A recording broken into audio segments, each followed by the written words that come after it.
প্রথম রমজানের দিন আরেকটু ব্যস্ততা ছিল। তবে দ্বিতীয় রমজানের দিন তার চেয়েও বেশি ব্যস্ততা ছিল। কারণ দ্বিতীয় রমজানের দিন বাসায় কিছু আয়োজন করেছিলাম। আমাদের এখানে কিছু হুজুরদের খাওয়ানোর জন্য। আর হুজুররা এখানে আমরা যেহেতু কলোনিতে থাকি, সেহেতু আমাদের কলোনিতে প্রত্যেকটা বাসাতেই দেখা যাচ্ছে রমজানের প্রত্যেকটা দিনই হুজুরদের কিছু খাবারের আয়োজন করা হয়। আজকে ছিল আমাদের বাসায়, দ্বিতীয় রমজানের দিন আমাদের বাসায় আয়োজন ছিল।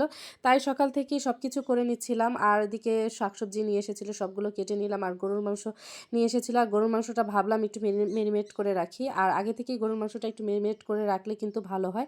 আর এদিকে যেহেতু একা মানুষ, সব কিছু গুছিয়ে কাজ করতে একটু প্রবলেম হয়ে যাচ্ছিল। আর যেহেতু আজকে রান্নাবান্না বেশি, আসলে যেদিন রান্নাবান্না থাকে সেদিন কাজের দেখি প্রেশারও বেশি থাকে আর কাজটা সব কিছু গুলিয়ে যায় সব কিছু।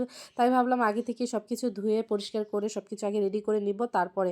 আর এদিকে মশলা ব্লেন্ডার করেও নিয়েছিলাম। আর এখানে রুই মাছ আর ইলিশ মাছও নিয়েছি। আর ইলিশ মাছ আর রুই মাছে ভাবলাম একটু লবণ, হলুদ আর মরিচটা মাখিয়ে নিই। আর এদিকে মাছটাও ভাজতে বসিয়ে দিয়েছি। আর ওদিকে হচ্ছে গরুর মাংস রান্না করতে দিয়ে দিয়েছিলাম, যেহেতু দুইটা চুলায় তাড়াতাড়ি করে রান্না হয়ে যাবে। আর এদিকে আমার কাজগুলো আমি একটা একটা করে সবগুলো করে নিচ্ছিলাম। আর এদিকে মাছটাও আমি হয়ে এসেছে। আর যেহেতু হুজুরা তাড়াতাড়ি চলে আসবে আর এদিকে ইফতারের ব্যাপার স্যাপারও আছে, তাই ইফতারি এদিকে আমার একটু চুলায় রান্না বসিয়ে দিয়ে ইফতারের আয়োজনটাও করে নিচ্ছিলাম। আর এদিকে আমি ডাল নিয়ে নিয়েছি। আর বাসায় যেহেতু দুইটা নানু আছে পাশের ঘরের, তাদেরকেও বলেছি তাদের একসাথে ইফতারি করার জন্য। আর আমি আজকে আলুর চপটাও পেঁয়াজ বেরেস্তা দিয়ে করে নিয়েছি। আর যে ডালটাও কিন্তু ওইদিকে আমি রেডি করে নিয়েছি। আর আলুর চপটা আমি একটু স্পেশালভাবে আজকে করছিলাম। তবে ভাবছিলাম যে আলুর চপটা কেমন হবে, কিন্তু না, আলুর চপটা বেশ ভালো হয়েছে। তবে আপনাদের সাথে এই রেসিপিটা আমি শেয়ার করব, আলুর চপের রেসিপিটা। আশা করি এই আলুর চপ এইভাবে বানালে কিন্তু খুবই টেস্ট হবে। আর এদিকে আমি হচ্ছে বেসনটাও চেলে নিলাম। বেসনটার ভিতরে একটু ময়লা ছিল, তাই বেসনটা আগে থেকে অবশ্যই চেলে নেবেন, তাহলে দেখবেন পারফেক্টভাবে আপনার যে বেগুনি আর আলুর চপটা তৈরি করেন সেটা কিন্তু খুব সুন্দর হবে।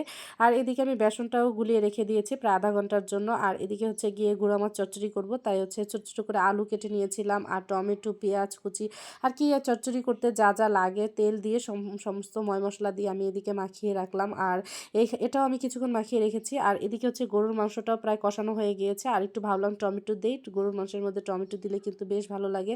আর এদিকে ভাবলাম যে অনেকগুলো ইফতারি তৈরি করতে হবে, তাই আগে থেকে আমি একটু ভাজাভাজির কাজ করে নিয়েছিলাম। এক চুলাতে আমি রান্না বসিয়ে দিয়েছি, আর এক চুলাতে আমি একটু ভাজাভাজির কাজ করছিলাম। এদিকে পেঁয়াজগুলো সব ভেজে নিয়েছিলাম।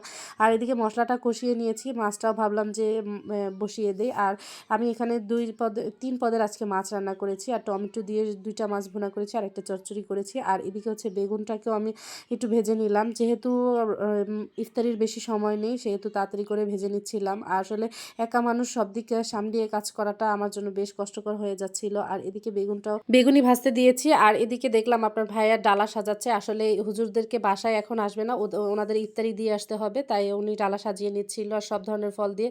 আর আমার আলুর চপটা ভাজতে একটু দেরি হয়ে গিয়েছিল, যেহেতু অনেক কিছু ভাজাভাজি করছিলাম আর কি, এই জন্য। আর আলুর চপগুলোকে আমি আগে থেকে বানিয়ে রেখেছি আর সব কিছু দিয়ে রেডি করে দিলাম হুজুরদেরকে খাওয়ানোর জন্য। আপনার ভাইয়া ইফতারি করলো মসজিদে গিয়ে, আর আমরা বাসায় সবাই মিলে করলাম। আর এদিকে নামাজ পড়ে এসে হুজুরদের জন্য আমি সব খাবার রেডি করে রেখেছিলাম। সবগুলো আমি একটু বাটিতে বেড়ে নিয়েছিলাম, কারণ যাতে আমার পেরেশানিটা একটু কম হয়, এই যে সব কিছু আমি গরম করে এখানে বাটিতে বেড়ে নিয়েছি। আর এদিকে মুরগির মাংসটাও আমি বসিয়ে দিয়েছি অন্যদিকে, কারণ দেখা যাচ্ছে রাত হয়ে গিয়েছিল। গরুর মাংসটা তো আগেই রান্না করে নিয়েছিলাম। আজ এই পর্যন্তই। আসসালামু আলাইকুম।